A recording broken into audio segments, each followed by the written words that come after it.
राम राम मित्रों। आज तारीख है 8 जनवरी 2022 और जैसा कि आप लोगों को पता है कि मैं 2 जनवरी से ही आप लोगों के लिए पर डे करंट अफेयर को ला रहा हूं। तो चलिए स्टार्ट करते हैं प्रश्न संख्या 1 से। Friends, recently who has achieved the first Guinness world record on numerology? मित्रों, अभी तक न्यूमरोलॉजी में यानी अंक ज्योतिष में किसी ने भी गिनीज वर्ल्ड रिकॉर्ड बुक में अपना नाम अंकित नहीं करा पाया था और जेसी चौधरी ऐसा करने वाले पहले इंसान बने हैं। तो जेसी चौधरी ने अंक ज्योतिष पर पहला गिनीज वर्ल्ड रिकॉर्ड हासिल किया है। और जेसी चौधरी कहाँ से है? ये भारत से है। और मजे की बात यह है कि ये 6000 पार्टिसिपेंट्स को हराकर अपना नाम इस Guinness world book of record में अंकित कराया है। ठीक है, next point. Recently who has been chosen by PM Narendra Modi as the host of national youth festival? तो मित्रों, हाल में ही पीएम नरेंद्र मोदी ने पुडुचेरी क्या है? अपना एक यूटी है यानी यूनियन टेरिटरीज है, तमिलनाडु राज्य के बगल में ये सिचुएटेड है पुडुचेरी। तो हाल में ही पीएम नरेंद्र मोदी ने राष्ट्रीय युवा महोत्सव के मेजबान के रूप में पुडुचेरी को चुना है। आसान सा क्वेश्चन था। Next point. Recently who has acquired Israeli cyber security startup simplify? Important question है मित्रों। इजरायल की साइबर सिक्योरिटी स्टार्टअप जिसका नाम सिंप्लीफाई है, इसका अधिग्रहण गूगल ने किया है। ठीक है, तो गूगल ने हाल में ही इजरायली साइबर सिक्योरिटी स्टार्टअप जिसका नाम है सिंप्लीफाई, इसका अधिग्रहण गूगल ने कर लिया है। ठीक है, नेक्स्ट पॉइंट।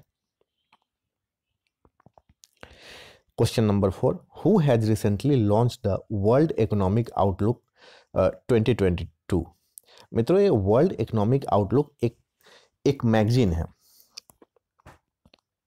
जिसे इस बार यानी 2022 का यह मैगजीन वर्ल्ड इकोनॉमिक आउटलुक 2022 किसके द्वारा लॉन्च किया गया? तो यह मैगजीन IMF द्वारा यानी इंटरनेशनल मॉनेटरी फंड द्वारा लॉन्च किया गया है।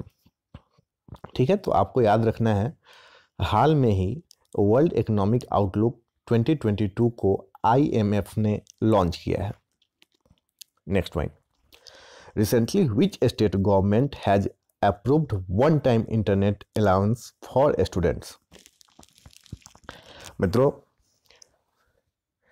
पंजाब की राज्य सरकार ने यानी वहां पे चन्नी सरकार, अभी पंजाब के मुख्यमंत्री कौन है?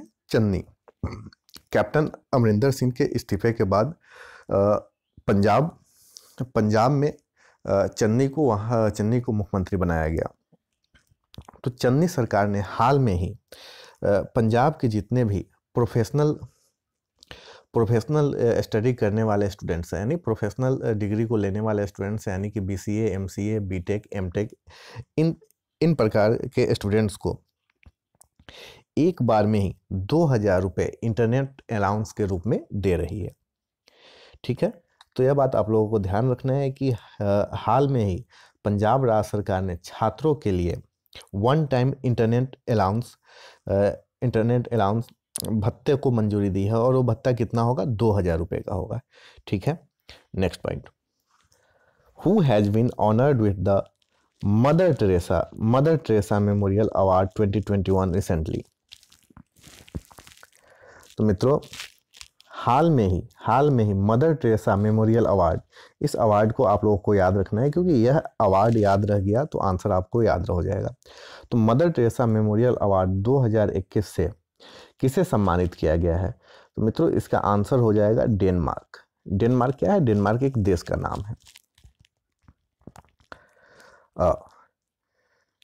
Next point. Who has become the 102nd country to join ISA recently? मित्रों, आईएसए का मतलब, आईएसए का मतलब क्या होता है, पहले इस बात को समझो आप। आईएसए इंटरनेशनल सोलर अलायंस है, जिसका हेडक्वार्टर हमारे भारत के गुरुग्राम में है। और ये भारत और फ्रांस ने मिलके इसकी शुरुआत करी थी। तो अभी तक आईएसए में कुल 101 देश थे, और अब एंटीगुआ और बरबुडा, जो कि एक कैरिबियन कंट्री है, इसके शामिल होने के बाद अब आईएसए में यानी इंटरनेशनल सोलर अलायंस में कुल 102 कंट्री हो गए हैं। तो क्वेश्चन आप लोगों से ऐसे पूछा जाएगा कि यह 102 यानी 102 नंबर का देश कौन सा बना है।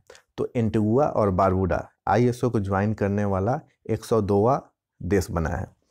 ठीक है, next point, recently who has been given the status of scheduled bank by RBI. मित्रों, क्वेश्चन का कहना है कि हाल में ही रिजर्व बैंक ऑफ इंडिया द्वारा किस पेमेंट बैंक को शेड्यूल्ड बैंक का दर्जा दिया गया। तो मित्रों, एयरटेल पेमेंट बैंक को आरबीआई द्वारा हाल में ही शेड्यूल्ड बैंक का दर्जा दिया गया। ठीक है, आप लोगों को ध्यान रखना है, क्वेश्चन पूछा जा रहा है कि हाल में ही किस पेमेंट बैंक को आरबीआई ने शेड्यूल्ड बैंक का दर्जा दिया। तो आप लोगों को आंसर याद रखना है Airtel payment bank. Next point, मित्रों, recently who has launched NEAT NEAT 3.0। तो सबसे पहले मित्रों, आप लोगों को नीट 3.0 का मतलब समझना है। इसका मतलब होता है national educational alliance for technology. और यह किसके द्वारा लॉन्च किया गया। तो मित्रों, जितने भी एजुकेशनल वाले चीज़ होते हैं आमतौर पे वो शिक्षा मंत्रालय द्वारा ही लॉन्च किया जाता है। तो शिक्षा मंत्री कौन है भाई। तो हमारे union education minister and skill development minister Dharmendra Pradhan ji है। तो इन्हीं के द्वारा, धर्मेंद्र प्रधान जी के द्वारा NEAT 3.0 को लॉन्च किया गया। ठीक है, next point, for how long has the central government decided to postpone the census 2021। मित्रों, आप लोगों को यह जानकारी जरूर होगी कि सेंसस हर एक 10 साल पे होती है, यानी कि 2021 में होने वाला था, और इससे पहले 2001 में हुआ था, और इससे पहले 1991 में हुआ था। यानी कि हर एक सेंसस 10 साल के बाद होती है। तो 2001 में हुई थी, उसके बाद 2011 में और 2021 में होना था, लेकिन कोविड के कारण यह नहीं हो पाया। आप लोगों को पता है कि 2020 से ही हमारे देश में लगभग हर वर्ष लॉकडाउन लगता है, और उम्मीद है कि इस वर्ष भी लॉकडाउन लगने की प्रबल संभावना है। तो सेंट्रल गवर्नमेंट ने डिसाइड किया है कि जनगणना 2021 को सितंबर 2022 तक स्थगित करने का फैसला लिया है। एक बार मैं आप लोगों को फिर से बता दूं, केंद्र सरकार ने सेंसस 2021 को सितंबर 2022 तक के लिए स्थगित करने का फैसला लिया है।